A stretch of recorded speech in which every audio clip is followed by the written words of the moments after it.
তো শিশুদের রক্ত স্বল্পতা চিকিৎসা করার জন্য প্রথমেই জানতে হবে যে তাদের রক্ত স্বল্পতার লক্ষণগুলো কি কি, কখন আমরা বুঝবো যে আমাদের শিশুটি রক্ত স্বল্পতায় ভুগছে।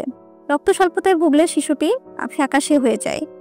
অনেক সময় শিশুর শারীরিক বৃদ্ধি কমে যায়, ওজন বৃদ্ধি কমে যায়, তার উচ্চতা বৃদ্ধি কমে যায়। এছাড়াও তাদের খাবারে তীব্র অরুচি দেখা দেয় এবং খাবারে অরুচি বলতে বেশিরভাগ সময় দেখা যায় যে শিশুরা স্বাভাবিক যে খাবার সেগুলো খাচ্ছে না, কিন্তু নন ফুড যে আইটেমগুলো যেমন কাগজ, মাটি, বালি, এ জাতীয় খাবারগুলোর প্রতি শিশুদের আগ্রহ অনেক বেড়ে যায়। আমরা মেডিকেলের ভাষায় এটাকে পিকা বলে থাকি। তখন আমরা বুঝে থাকি যে শিশু আয়রনের অভাবজনিত রক্তশূন্যতায় ভুগছে।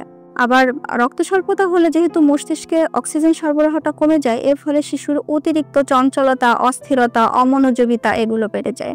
একটু বড় বড় শিশু যারা স্কুলে যায়, পড়াশোনা করে, দেখা যায় তাদের পড়াশোনায় তাদের অমনোযোগিতা দেখা দেয়। দীর্ঘ সময় তারা মনোযোগ ধরে রাখতে পারে না, তাদের ভুলে যাওয়ার একটা প্রবণতা দেখা দেয়। আর এই হলো প্রাথমিক অবস্থায় যদি রক্তশূন্যতা হয়। তবে যদি রক্তশূন্যতাটা তীব্র স্টেজে চলে যায়, অনেক তীব্র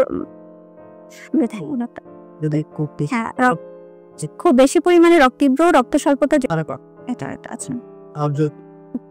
আর যদি রক্ত স্বল্পতাটা তীব্র আকার ধারণ করে তখন যেটা হয় যে শিশু একেবারে দুর্বল হয়ে পড়ে। দেখা যায় যে শিশু আগে চঞ্চলতা, অস্থিরতা এই জিনিসগুলো ছিল, তারা সে সময় নেতিয়ে যায়। অল্প একটু হাঁটাচলা করলে, খেলাধুলা করলেই তারপরে শিশুটি নেতিয়ে যায়, দুর্বলতা দেখা যায়, তার ভালো লাগে না কিছু। সাধারণভাবে এই জিনিসগুলো দেখলে আমরা বুঝে থাকি যে তার একটা শিশু রক্তশূন্যতায় ভুগছে। এছাড়া আরো বেশ কিছু লক্ষণ রয়েছে, যেমন শিশুর মুখে ঘা হওয়া, চুল পড়ে যাওয়া, হাতে পায়ে ব্যথা হওয়া, এই জিনিসগুলো রক্তশূন্যতা বেশি থাকলে হতে পারে।